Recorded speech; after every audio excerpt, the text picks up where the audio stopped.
The Philippines considers teenage pregnancy as one of the primary unsolved problems in the country. Teenage pregnancy affects about 6% of Filipino girls. That sounds like a small number, but it's the second highest rate in Southeast Asia based on Save the Children's Global Childhood Report from 2019. An estimated 538 babies are born to Filipino teenage mothers every single day, according to the Philippine Statistical Authority from 2017. That is a situation worth crying over. So, what is the solution to this? Abortion? 1,000 times no to this. The answer lies within ourselves. Now, are you willing to be part of the action? To stop your hasty decisions and start making reasonable judgment? I am Mako Simantoliano, a student from grade 12A St. John the Evangelist, to deliver an influential message about teenage pregnancy. Teenage pregnancy is the biggest problem women and girls face in the Philippines. I want you to ponder on these questions before I start. Can you stand when you put education on hold? Do you want to risk your future? How will you make enough money for yourself and the health of your kids?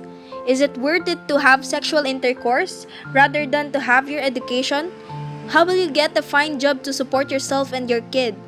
Taking care of a child is hard work.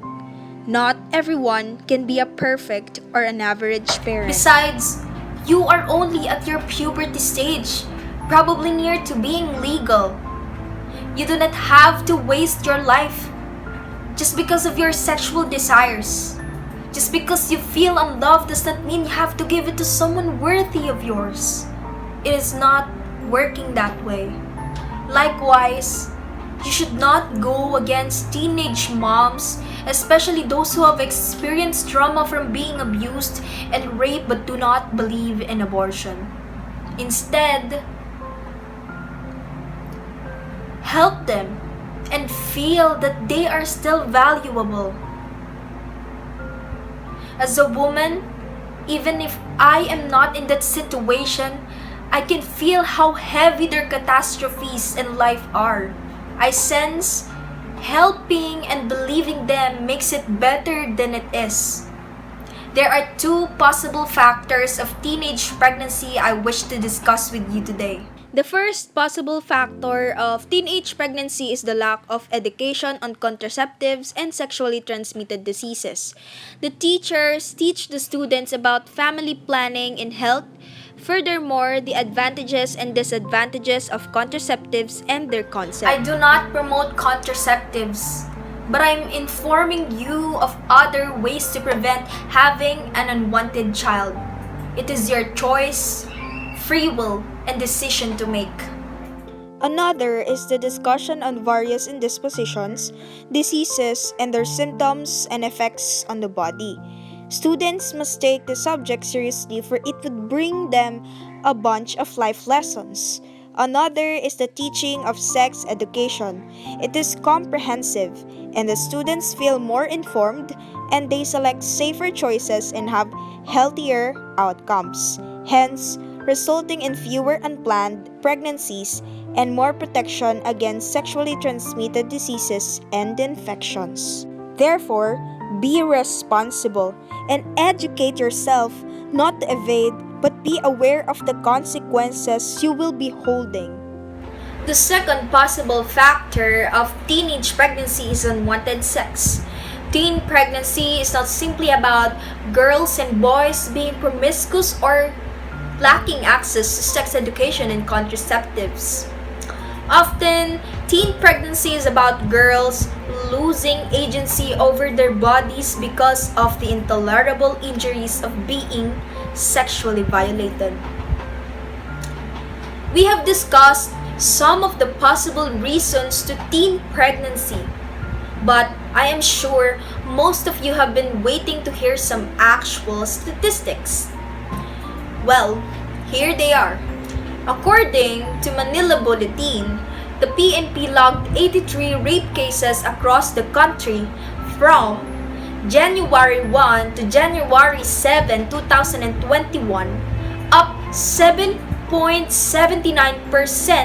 from 77 recorded on December 25 to December 31, 2020. See? Numbers do not lie. Listen to what I am about to say next.